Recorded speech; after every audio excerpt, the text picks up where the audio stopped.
Hello students, आपने laws of motion NCERT chapter 5 में अभी तक जो प्रॉब्लम कर रहे थे उसमें हम लोग स्मूथ सरफेस लेकर कर रहे थे। अब हम फ्रिक्शन सीखने जा रहे हैं। अब आने वाले जो प्रॉब्लम्स होंगे हमारे उसमें हम फ्रिक्शन की कॉन्सेप्ट को यूज करेंगे और आपको प्रॉब्लम सॉल्व करने के लिए हमेशा नोटबुक की मदद लेनी है। इसलिए नोटबुक में सारी कॉन्सेप्ट को लिखिए और बुक से प्रॉब्लम करिए। पहले हम कॉन्सेप्ट पूरा कर लेंगे चैप्टर 5 का, देन हम लोग एनसीईआरटी को सॉल्व कर लेंगे, फिर एस सी वर्मा की बुक सॉल्व करेंगे, साथ में रोडॉप सॉल्व करेंगे। लेकिन पहले कॉन्सेप्ट को हम लोग पूरा कर लेंगे। आइए बच्चों, हम लेते हैं लॉज ऑफ मोशन में friction. Laws of motion chapter में हमारा टॉपिक है फ्रिक्शन। अब ये फ्रिक्शन क्या है, गौर से इसको समझ लीजिए। जब एक बॉडी के सरफेस पर दूसरे बॉडी की सरफेस को रख करके, या कहिए एक बॉडी के ऊपर दूसरे बॉडी को रख करके जब आप चलाने की कोशिश करेंगे, कोशिश कैसे करेंगे? फोर्स लगाएंगे, फोर्स लगा के हम या तो पुश करेंगे या हम पुल करेंगे। तो एक बॉडी के सरफेस पर दूसरे बॉडी को रख करके यदि हमने चलाने की कोशिश किया या बॉडी को चला दिया, तो ये टू कंडीशंस में दोनों सरफेस जो कांटेक्ट में होते हैं, टू सरफेसेस जो कांटेक्ट में होगा, टच में जो टू सरफेस होगा, इन टू सरफेस के बीच एक फोर्स एराइज होता है, पैदा होता है। Touching the surfaces, touching the surfaces, surface को टच करते हुए, सरफेस को टच करते हुए, दोनों सरफेस जो कांटेक्ट में, टच में है, तब सरफेस को टच करते हुए, इस सरफेस को टच करते हुए, सिमिलरली इस सरफेस को टच करते हुए फोर्स एराइज होता है, पैदा होता है। अब ये फोर्स करता क्या है? ये फोर्स जो है दोनों सरफेस के बीच जो रिलेटिव मोशन होते हैं, उस रिलेटिव मोशन को अपोज करता है ये फोर्स। तो यही फोर्स जो टू सरफेसेस के रिलेटिव मोशन को अपोज करता है, एक सरफेस के रिलेटिव दूसरा सरफेस चलता है या चलने की कोशिश करता है, स्लाइड्स और टेंस टू स्लाइड, इस दो कंडीशन में दोनों सरफेस को टच करता हुआ जो एक फोर्स पैदा होता है, जो दोनों सरफेस के रिलेटिव मोशन, दोनों सरफेस के बीच रिलेटिव मोशन को अपोज करता है, विरोध करता है, इसी अपोजिंग फोर्स का नाम है फ्रिक्शन या फोर्स ऑफ फ्रिक्शन। आइए इसको जरा लिखिए। when a body has tendency to slide on surface of other body, or when a body slides on surface of other body, then a force arises, between the two surfaces between the two surfaces in contact which is tangential to both surfaces and the force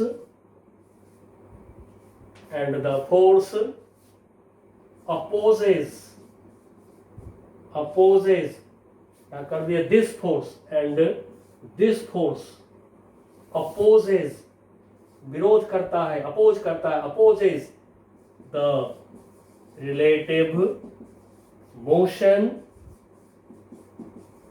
between those two surfaces in contact.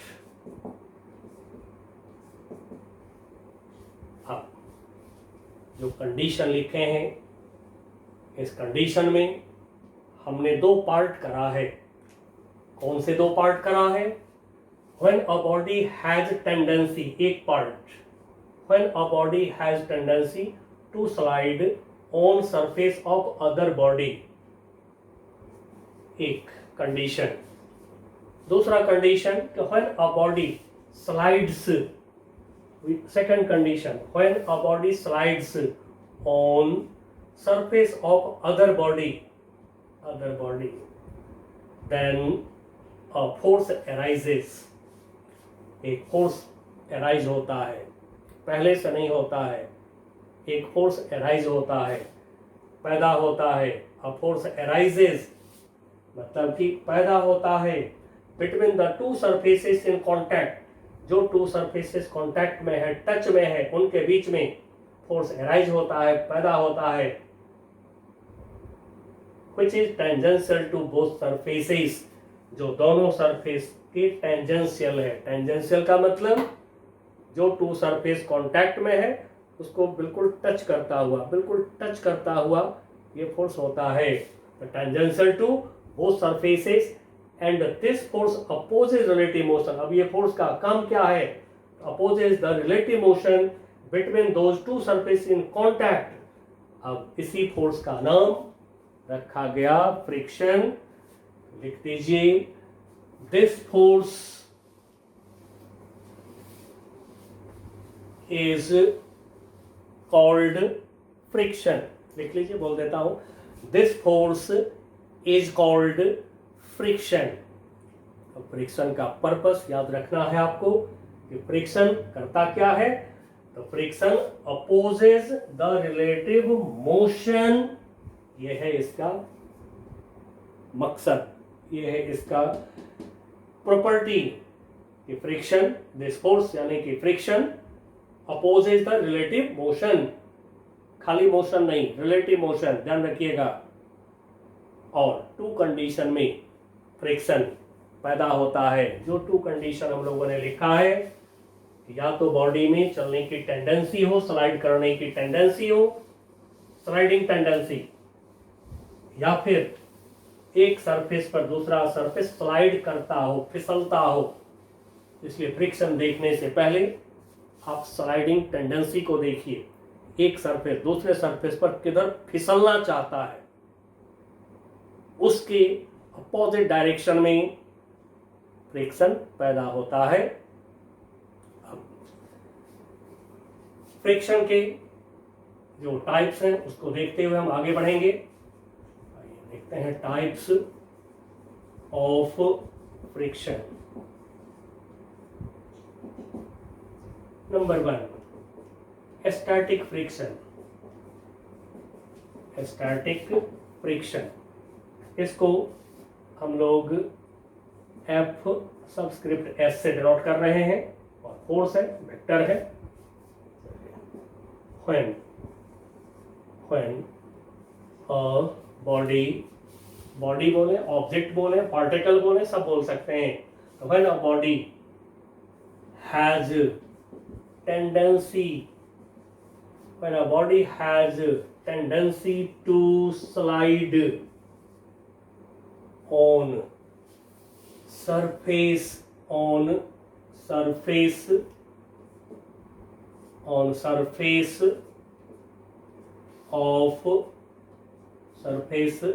of other body, but it is at rest, लेकिन ये rest में, rest को ही static बोलते हैं, but it is at rest, body slide नहीं कर रहा है. When a body has tendency to slide on surface of other body, but it is at rest, the body is at rest, body is static है, then the force of friction on the body is static friction.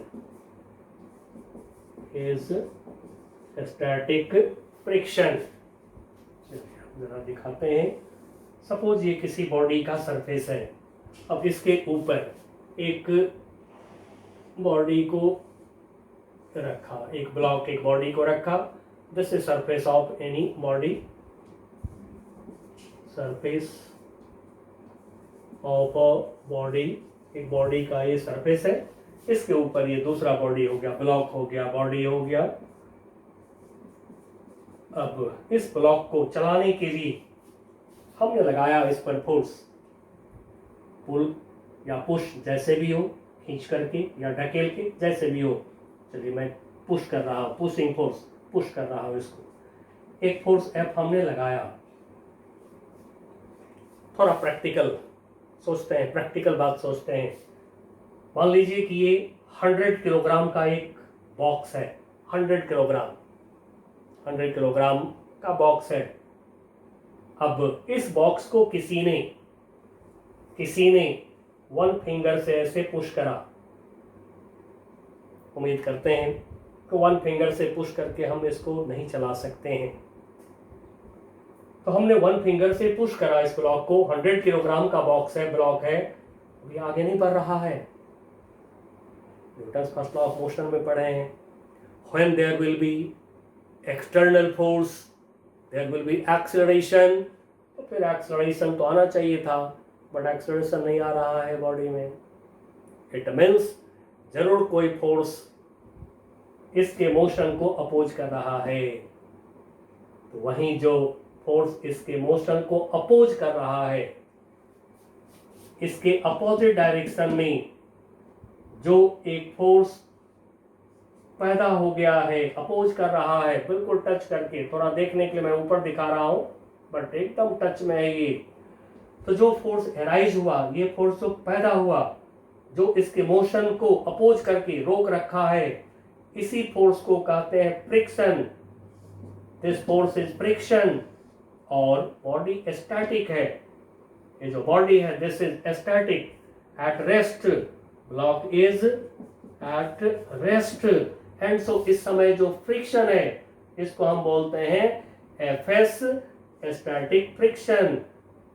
अब जैसा कि हमने आपको force की problem के लिए free body diagram सिखाया है, एंड सो फिगर पर, फोर्सेस पर हम एरो नहीं देंगे. ये फ्री बॉडी डायग्राम फोर्स की प्रॉब्लम के लिए हम ड्रॉ कर रहे हैं. अब बाकी फोर्सेस को दिखा लीजिए.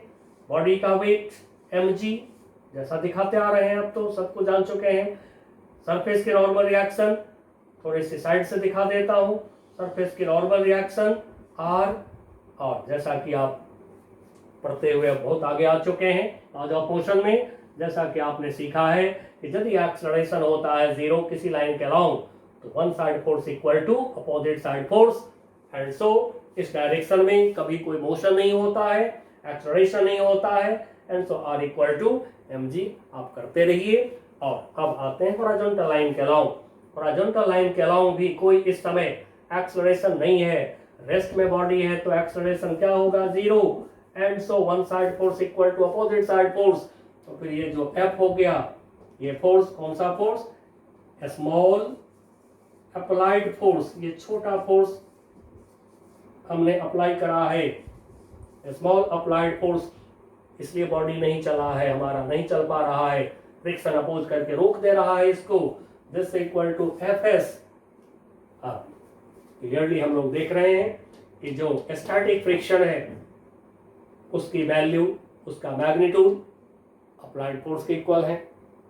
ठीक है, अब यहीं पर थोड़ी सी सोचिए, वन फिंगर से हमने इसको पुश किया, नहीं चला।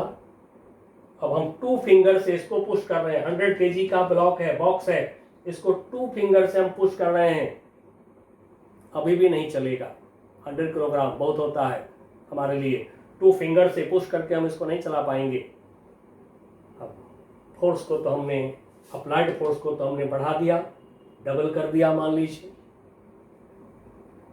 एक्सेलरेशन है 0, तो जब इसको डबल कर दिया हमने, एक्सेलरेशन 0 है, तो फिर तो one side force opposite side force equal होगा।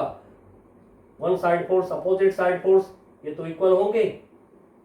मान लीजिए थोड़ा न्यूमेरिकल वैल्यू सपोज करते हैं।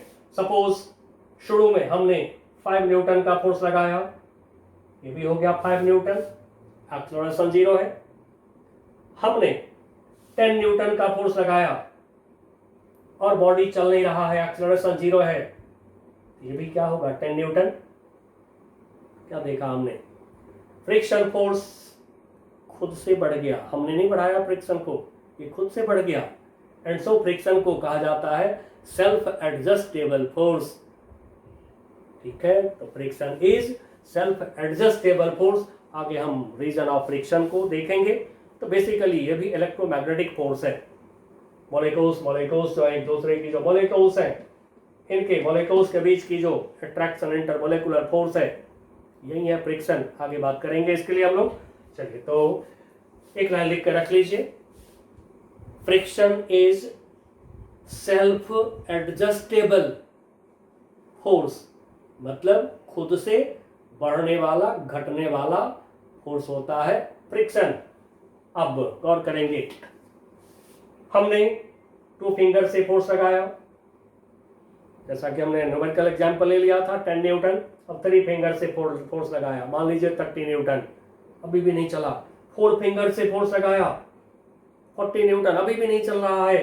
अब हमने पूरे हाथ लगा दिया धकेलने के लिए, फोर्स को कर दिया हमने 200 Newton.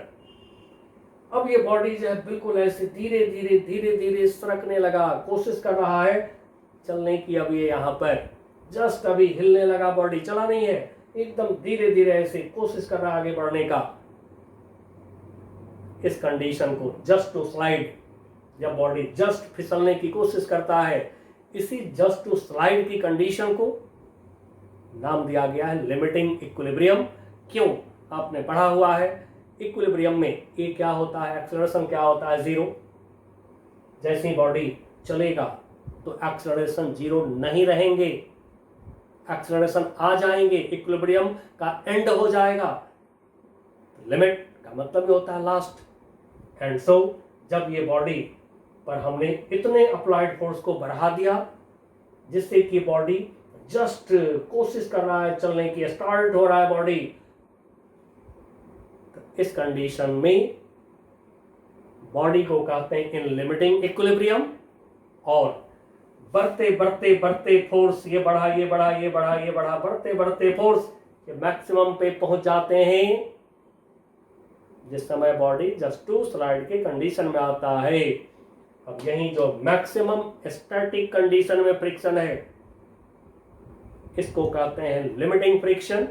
Maximum static friction, body चला नहीं अभी, बॉडी जस्ट कोशिश कर रहा है चलने का, बॉडी अभी रेस्ट में है, चला नहीं है, ध्यान रखिएगा। तो लिमिटिंग इक्विलिब्रियम है, बॉडी जस्ट टू स्लाइड के कंडीशन में है। इस समय अप्लाइड फोर्स बढ़ के मैक्सिमम पे है, फ्रिक्शन स्टैटिक फ्रिक्शन भी बढ़ के मैक्सिमम पे आ गया है। This maximum static friction is called limiting friction. अब थोड़ी आगे की बात कर लें, फिर लिखना शुरू करेंगे। यदि हमने थोड़ा सा भी अब फोर्स को बढ़ाया, जैसे 200 न्यूटन फोर्स सपोज किए हैं अभी हम लोग, यदि आपने 205 न्यूटन फोर्स लगा दिया इस पर, तो फिर ये बॉडी चल देगा हमारा। जैसे ही बॉडी चल देगा तो एक्सेलरेशन आ जाएंगे। बॉडी में मोशन आ गया, काइनेटिक हो गया body.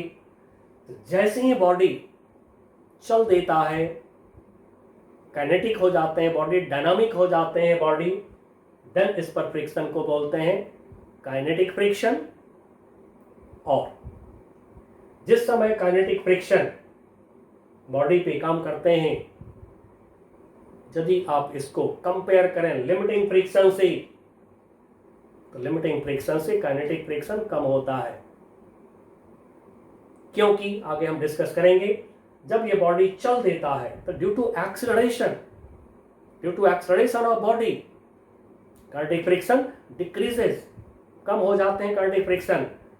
And so static friction शुरू में था, जैसे अप्लाइड फोर्स को बढ़ाए ये मैक्सिमम पर आया, maximum static friction, limiting friction, और थोड़ा सा अप्लाइड फोर्स को बढ़ाया तो चल दिया बॉडी, मोशन में आ गया बॉडी, काइनेटिक हो गया बॉडी, तो काइनेटिक फ्रिक्शन आ गया। यही है 3 टाइप्स ऑफ फ्रिक्शन। आइए अब देखते हैं हम लोग सेकंड टाइप,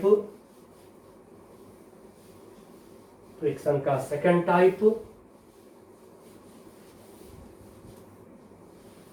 और इस तरह से कंडीशन को जज करते हुए फ्रिक्शन को दिखाया करेंगे। तब सेकंड टाइप ये हो गया हमारा लिमिटिंग फ्रिक्शन। लिमिटिंग फ्रिक्शन, बहुत लोग इसको F सबस्क्रिप्ट L से लिखते हैं। और maximum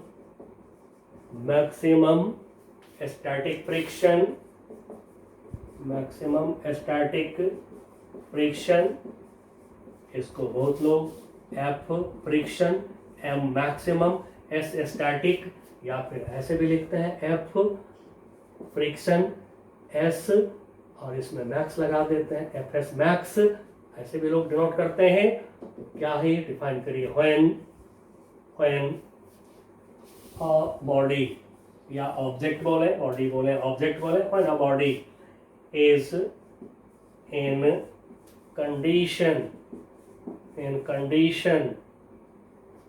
of just to slide, bracket में लिख लीजिए इस कंडीशन को, limiting equilibrium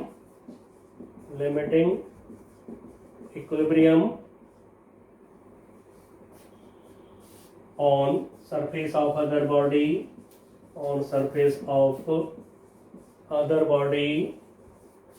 then the friction on the body is limiting friction,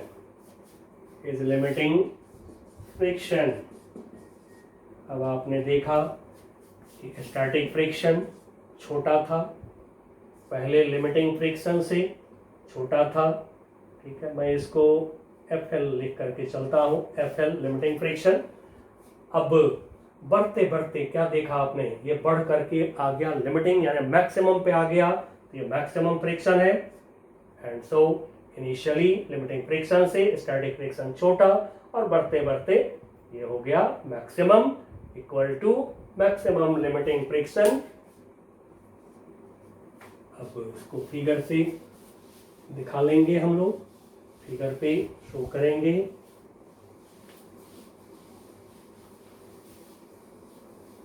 figure दिखाते हैं, या हमने एक बॉडी का सरफेस, उस पर दूसरा बॉडी रखा।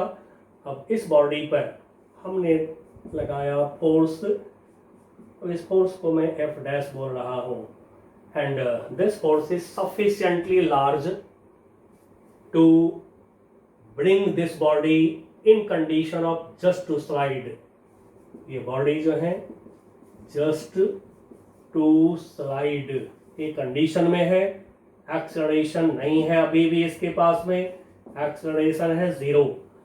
Now in contact of two surfaces, जो फ्रिक्शन फोर्स काम कर रहे हैं, in contact of two surfaces tangential to the surfaces in contact. अब ये जो फ्रिक्शन है, this friction is F L subscript L, limiting friction, या फिर जैसा कि हम लोगों ने नाम दिया एफ एल को एफ एम एस बोला, एफ एस मैक्स बोला, कोई भी नाम ले लीजिए।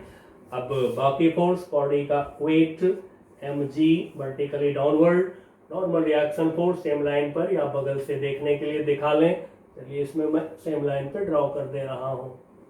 ठीक है, प्रॉब्लम करने में आपको जैसे इजी लगे, सेम लाइन पे इजी लगे दिखाना, आपको साइड से दिखाना इजी लगे, अपना कर सकते हैं। Now acceleration is 0 and so applied force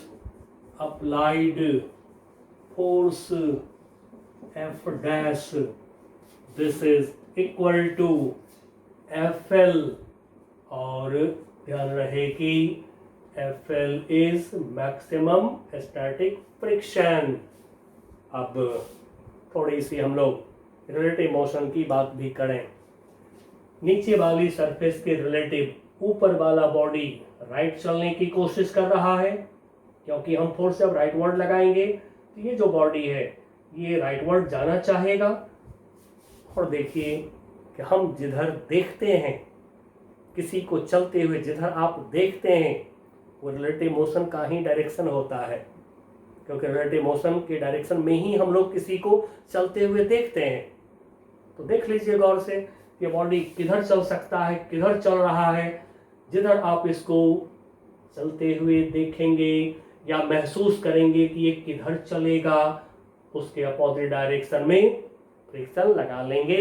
लेकिन जैसा कि अब आप जान चुके हैं, Newton third law of motion पढ़ चुके हैं, दो बॉडी के बीच जब इंटरेक्शन होते हैं तो एक पर यदि फोर्स एक्शन है तो दूसरे पर रिएक्शन होगा।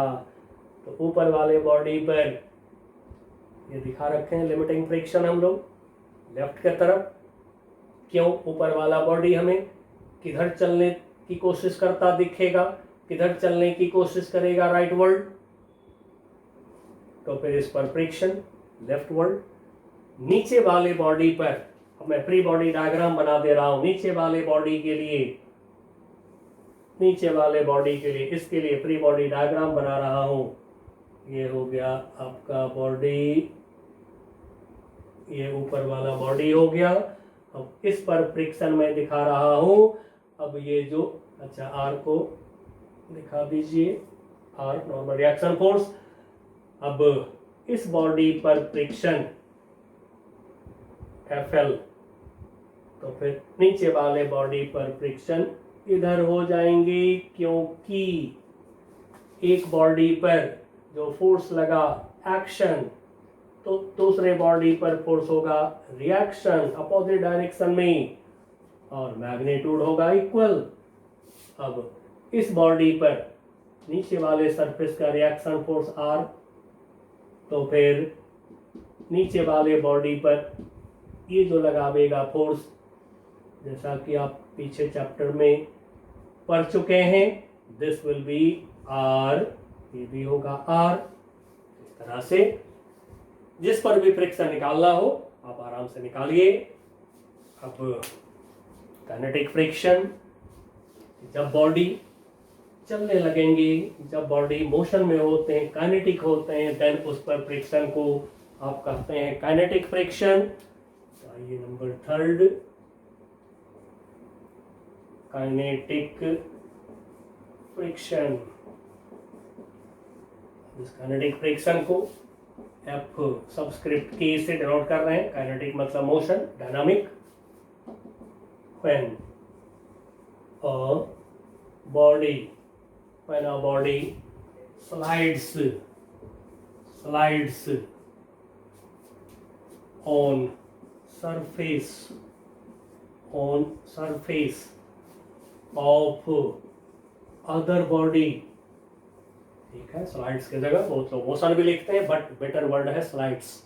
स्लाइडिंग को देख लीजिए, स्लाइडिंग जिधर आपको दिखता है बॉडी का, उसके अपोजिट उस पर फ्रिक्शन लगा लीजिए। तो slides on surface of other body, then the friction then the friction on the body is kinetic friction,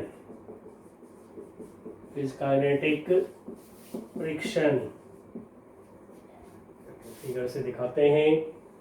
या हमने एक बॉडी की सरफेस, इस पर एक दूसरे बॉडी को रखा। Now this is surface of any body.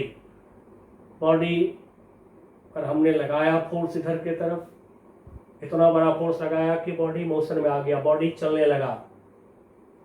जब बॉडी चलने लगा तो हो सकता है कि इसकी वेलोसिटी कांस्टेंट हो या वेलोसिटी इसका वैरी कर रहा हो, जो भी हो। इधर की तरफ हम लिख रहे हैं स्लाइडिंग, स्लाइडिंग यानी कि मोशन। बॉडी स्लाइडिंग मोशन में है, या सीधे स्लाइडिंग बोलिए, बॉडी इधर फिसल रहा है। अब फ्रिक्शन, जिधर हम इसका मोशन देख रहे हैं, यह है इसका रिलेटिव मोशन दूसरी बॉडी की रेस्पेक्ट में। अब स्लाइडिंग के अपोजिट फ्रिक्शन हम दिखाएंगे। ये दिखाया in contact of two surfaces, this friction is F subscript के। बाकी फोर्सेस फ्री बॉडी डायग्राम जैसे ड्रॉ करते आ रहे हैं फोर्स की प्रॉब्लम में, वही ड्रॉ करेंगे। बॉडी का वेट mg, सरफेस की normal reaction force same line पे या बगल से आप दिखा सकते हैं प्रॉब्लम करने के समय। नाउ अब इस बॉडी पर हमने फोर्सेस दिखा लिया है, फोर्स की प्रॉब्लम है, आगे प्रॉब्लम की बात करेंगे हम लोग। यदि हमें नीचे वाले सरफेस पर दिखाना है, ये जो नीचे वाले सरफेस है किसी बॉडी का, इस सरफेस पे यदि हमें दिखाना है फोर्स, ये नीचे थोड़ा मैं लेता हूँ इस सरफेस को, फ्री बॉडी डायग्राम बना रहे हैं हम। इस सरफेस पर फोर्स दिखाना है, इसको डॉटेड कर लेते हैं। हमें डॉटेड वाले पे फोर्स नहीं दिखाना है इस समय, जैसा कि हमने आपको FBD सिखाया है, फ्री बॉडी डायग्राम। दोनों बॉडी को साथ साथ में रखिए हमेशा, एक टाइम पर एक बॉडी पर फोर्स दिखाने को कहते हैं फ्री बॉडी डायग्राम। जिस पे फोर्स नहीं दिखाना है उसको भी रखिए, डॉटेड करके रखे रहिए। अभी शुरुआत में प्रैक्टिस करने के लिए जरूरी है, ठीक है। अब आगे छोड़ दीजिएगा, जब प्रैक्टिस अच्छा आपका हो जाएगा तो फिर इसको डॉटेड बॉडी को मत दिखाइएगा फिर। चलिए, तो ये जो बॉडी है इसको हमने डॉटेड कर दिया, मतलब डॉटेड वाले पर हमें फोर्स नहीं दिखाना है। इस बॉडी पर, ऊपर वाले बॉडी पर, नीचे वाला जो बॉडी का सरफेस है, इसने लगाया रिएक्शन फोर्स R, लगाया है फोर्स, उतना ही ऊपर का सरफेस नीचे लगावेगा फोर्स, ये हो गया R। अब एक बॉडी पर जो लगा फोर्स फ्रिक्शन, इसको बोलिए एक्शन। तो फिर दूसरे सरफेस पर, नीचे वाले सरफेस पर एक्शन के अपोजिट लगेगा रिएक्शन, तो फिर नीचे वाले सरफेस पर लगा फोर्स ऑफ फ्रिक्शन, यानी कि जितना बॉडी पर फ्रिक्शन उतना ही नीचे वाले सरफेस पर, नीचे वाले बॉडी पर फ्रिक्शन, दिस इज FK। इस तरह से आप जो है फोर्सेस दिखा लेंगे, FBD diagram, free body diagram draw कर लेंगे।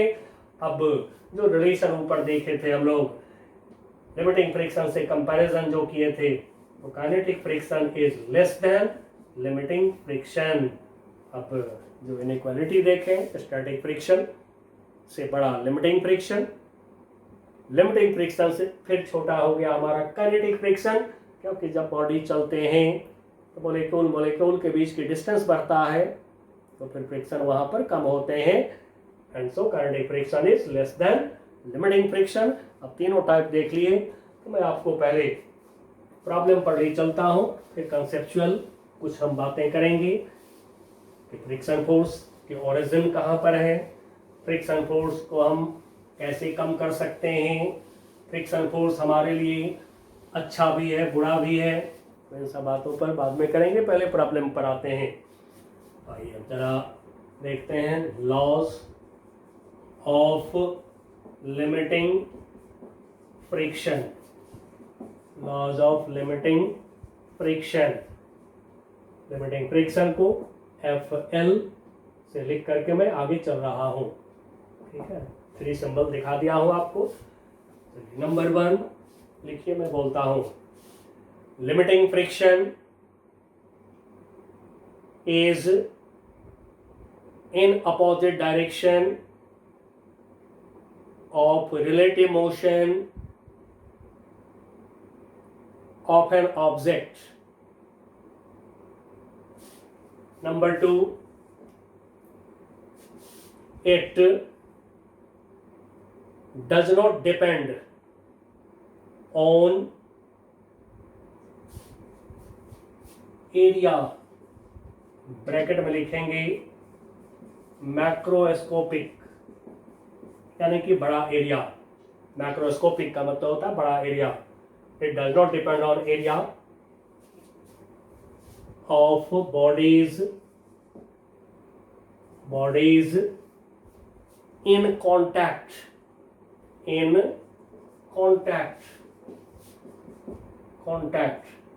ब्रैकेट में लिख के रख लीजिए। इट डिपेंड्स ऑन माइक्रोस्कोपिक, मतलब कि छोटा, microscopic area of surfaces in contact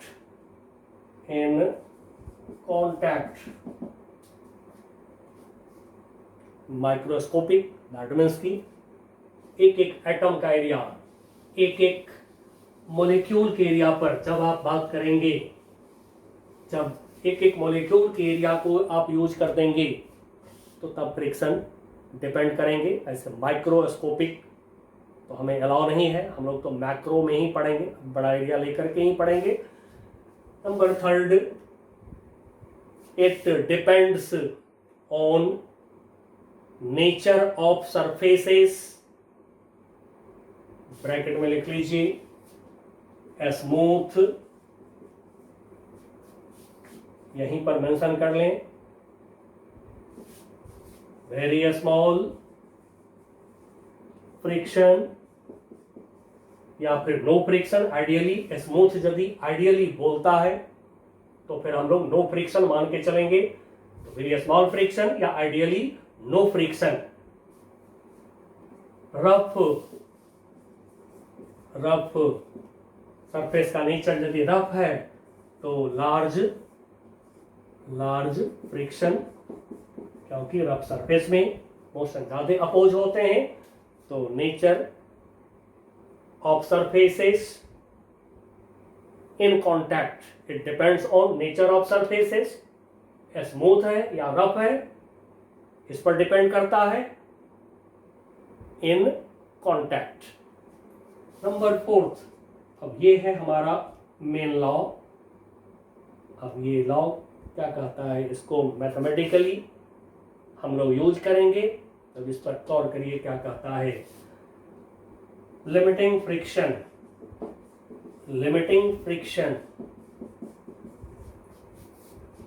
अब इसको मैं FL लिख दे रहा हूं और फ्री बॉडी डायग्राम यूज करना है, इसलिए वेक्टर साइन नहीं ले रहे हैं हम लोग, मैग्नीट्यूड ले रहे हैं।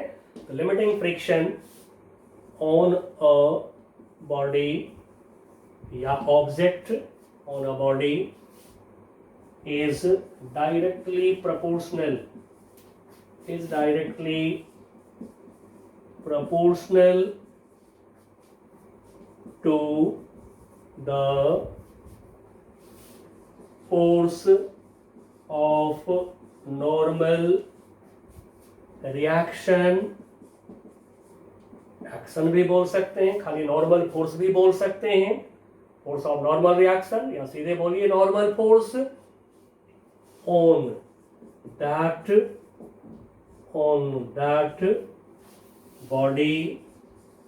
that body, जिस बॉडी पर फ्रिक्शन देखेंगे उसी बॉडी पर normal reaction force, normal force देखेंगे ऑन दैट बॉडी अप्लाइड। ये जो नॉर्मल रिएक्शन फोर्स है ऑन दैट बॉडी, अब ये अप्लाई किए जाएंगे, applied by the other body in contact, applied by the other body in contact. ये क्या कर रहा है, फिगर लेते हैं। सपोज ये किसी बॉडी का सरफेस है, अब इस पर लिया हमने एक बॉडी। अब ये बॉडी जो है जस्ट टू स्लाइड के कंडीशन में है, लिमिटिंग फ्रिक्शन इस पर काम कर रहा है।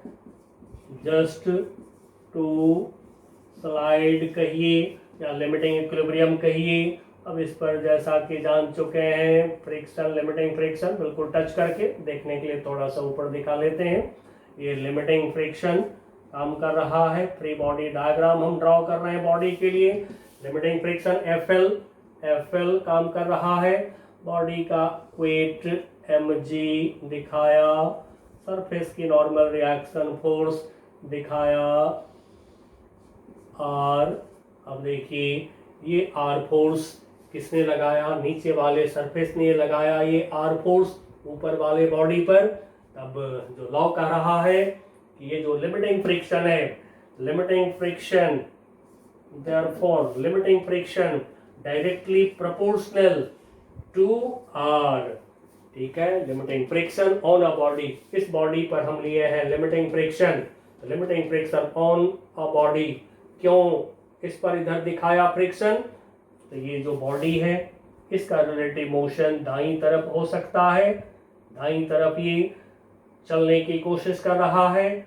आप चाहे तो अप्लाइड फोर्स भी इस पर दिखा सकते हैं। चलिए दिखा देता हूँ। ये अप्लाइड फोर्स सफिशिएंटली लार्ज है, जो बॉडी को चला देने की कोशिश कर रहा है, बॉडी को स्टार्ट कर रहा है, जस्ट टू स्लाइड कर दिया है बॉडी को।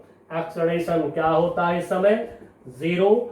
अब इस समय जो है limiting friction on this body directly proportional to force of normal reaction on that body applied by other body in contact।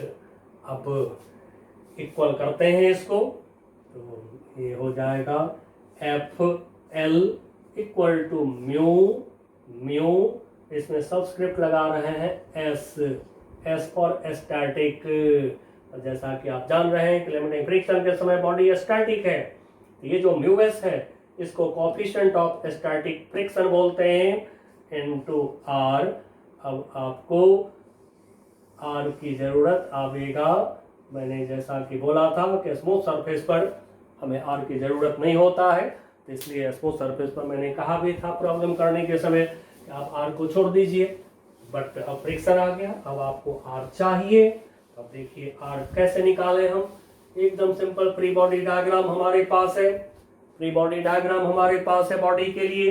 अब वर्टिकली एक्सेलरेशन 0, वर्टिकल डायरेक्शन में कोई एक्सेलरेशन तो होगा नहीं, एंड सो यहीं पर मैं साइड में कर दे रहा हूं r इक्वल टू mg, क्योंकि वर्टिकल डायरेक्शन में vertical acceleration since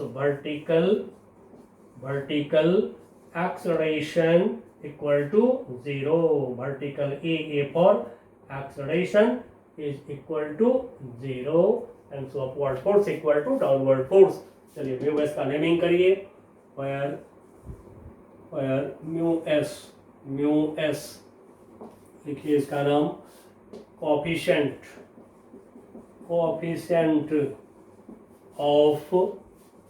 static friction, coefficient of static friction for the two surfaces in contact, for the two surfaces in contact, और ब्रैकेट में लिख लेंगे कांस्टेंट। अब ये जो म्यू एस है दिस इज कांस्टेंट, ये कांस्टेंट है, लेकिन किसके लिए कांस्टेंट है, for the two surfaces in contact.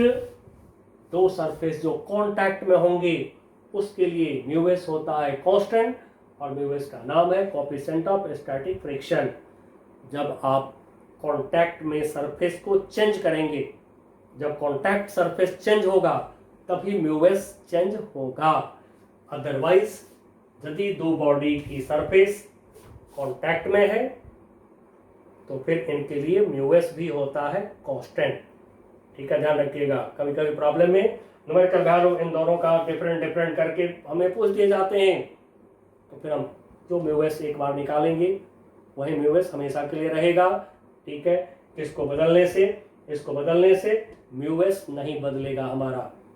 यदि टू सरफेस आपका सेम है तो म्यूएस नहीं बदलेगा। नाउ म्यूएस इक्वल टू यहाँ से देखें तो क्या होगा, FL/R। अब ये फोर्स बाय फोर्स हो गया, newton by newton, unit cancel, and so this is unitless. इसके पास में यूनिट नहीं है तो डायमेंशन भी नहीं होगा, डायमेंशन लेस। देखते हैं काइनेटिक फ्रिक्शन के लिए, तो फॉर काइनेटिक फ्रिक्शन अब काइनेटिक फ्रिक्शन में जो लॉज लिखे हैं आप लिमिटिंग फ्रिक्शन के लिए, वही सारे लॉज काइनेटिक फ्रिक्शन का भी होता है। ओनली नेम बदलते हैं बट लॉज सबके सब काइनेटिक फ्रिक्शन का वही होगा जो लिमिटिंग फ्रिक्शन का होगा। अब जो मैथमेटिकल लॉ है उसको आप लिख लीजिए, force of kinetic friction on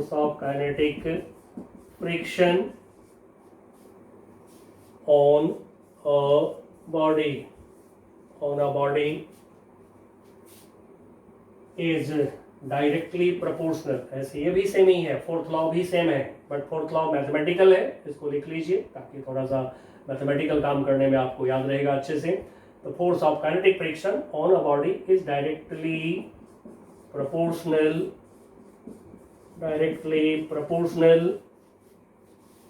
to the force of normal